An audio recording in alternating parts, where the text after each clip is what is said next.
make some people laugh. Comedian, and I wasn't actually a comedian forever. I was actually a stay-at-home dad for a while, but then we had kids, and had to get out of there. And I'm married. I've been married for 10 years, and we have 3 kids now because we're stupid. And it's not that I don't love my kids. I do. I love them to death. I love Coulter and the other 2.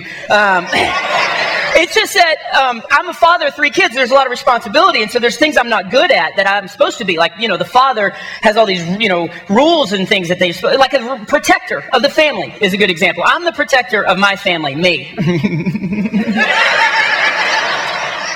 I am the worst protector in the world. First of all, I've got the wrong body. I'm ready to admit that, okay? Second of all, I got the wrong voice to be a protector, okay? I'm not scaring anybody. If you were a burglar breaking in downstairs, would this scare you? You better not be down there. What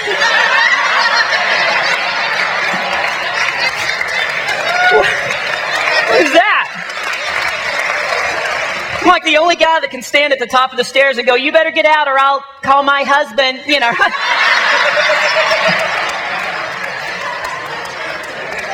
I'm like, and especially at night. Anybody have like a kid sneak up on you in the middle of the night? Yeah, some of you guys? Like, I wasn't prepared for that. And a couple of weeks ago, I'm laying in bed. I don't even know why. I opened up my eyes. I looked over. My 4-year-old, boom, right there. Scared me to death because he's normally a cute kid, but it's the middle of the night, plus in the glow of my Barney nightlight, his eyes are all hollow. And he's not talking. He's just standing there, Right? You expect at any moment he's just going to go, whoa! He didn't. He just stood there kind of looking cute, just, holding the kitchen knife. But weeks ago, and first of all, if you ever fly, don't fly United for many reasons. One, their planes are old, and you can totally tell. Like when you get on, they smell like your grandmother's closet. You know that smell? Where you're like, Nana? Right? The other reason is they have, these flight attendants are always rude. I don't know what it is, but I got on this flight, and I grabbed a pillow out of first class, and when I went through, there was like this 3-foot male flight attendant who was like fresh out of the Shire, standing there. And he just grabbed the pillow out of my hand, and he was like, these are for first class passengers. You're in coach. I was going to argue, but he had already put the ring on and disappeared. So...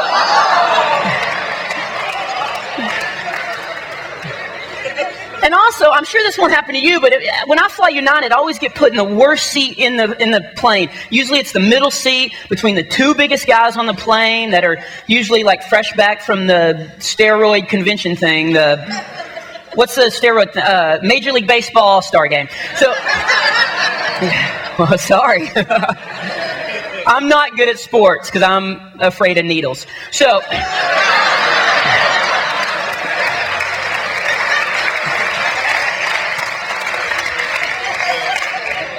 So I was getting on this plane. I don't know what made me think of this, but I know what made me think about it. I went to the library to get a book the night before I got on this plane because it was a long flight, but I got kicked out of the library before I could get a book because where I live, the library has this weird rule that you can't scream out loud in the middle of the library, which I'm sorry, but that's kind of hypocritical. If you can't yell in the middle of the library, then don't put pop-up books in the library. I was just minding my own business. I was like, oh, Daniel in the lion's den.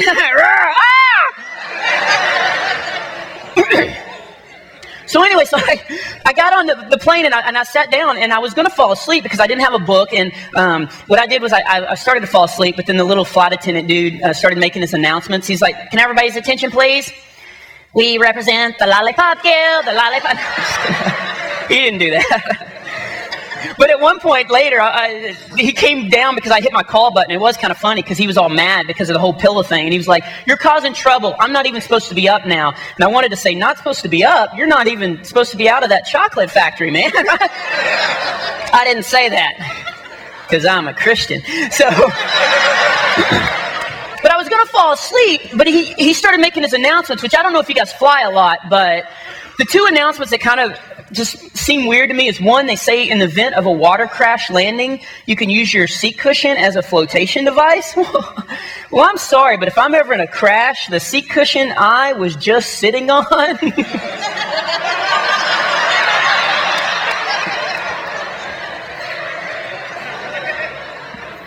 I don't want that thing anywhere near me, so...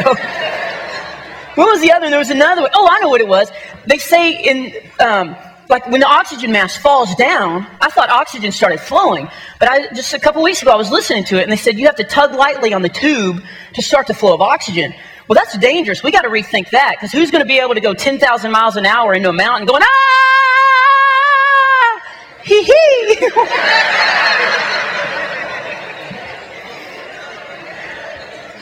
So he comes in, and he wasn't wearing overalls. He was actually wearing baggy pants, which, by the way, I love that baggy pants are still popular. I know it kind of went for this phase, and some parents don't like it, but let me make you a fan of baggy pants. I got a friend that's a police officer, and he can now catch gang members so much quicker now because they keep the belt here. They can't even run from the cops. They're like, oh, it's the cops, hurry, waddle.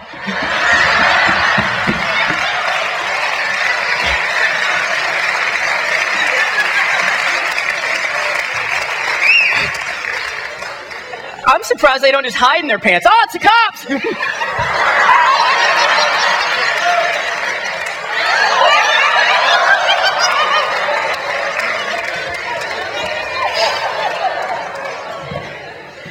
Again, I hope this doesn't offend anybody, but if you're a parent, you know. One time I was changing Xander's diaper, and evidently he wasn't done. And... it had never happened before. And I was actually standing over him like a father does and going, you're such a cute little baby. Yes, you are. What are you going to be when you grow up, little man? Oh, my eye, my eye. Oh. You're going to be a sniper. You're going to be a sniper in the army. My wife was like, he could be a fireman. He could be a fire hydrant is what he could be. And I do, and then weird stuff happens like that all the time. One time I was mowing the lawn, and there was a snake in our backyard, and I'm afraid of snakes. But it's amazing how, just being a father, you want to protect your kids. And so I shut the mower off, and it was over by the corner, and I grabbed a shovel, and I snuck up on it. And I was so scared, guys, but I knew I had to protect my kids, and I took the shovel, and I just went like that. And I cut the snake in two. And for a moment, I felt cool. I felt like I'd protected my family. It was a great feeling. It didn't last long because my wife opened up the door and was like, honey, our cable just went out.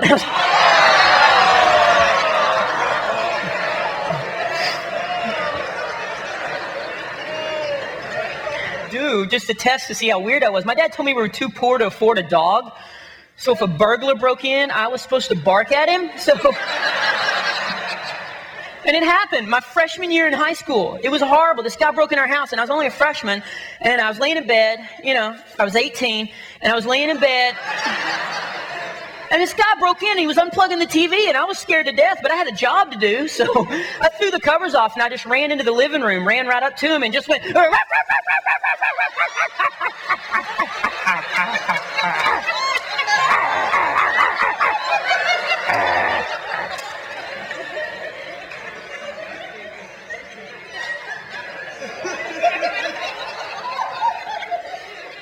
And it worked. He just froze, and then he let me smell his hand. Backed out of the living room. It was great. My dad came over, and he's all proud of me. He came over, and he rubbed my belly. So...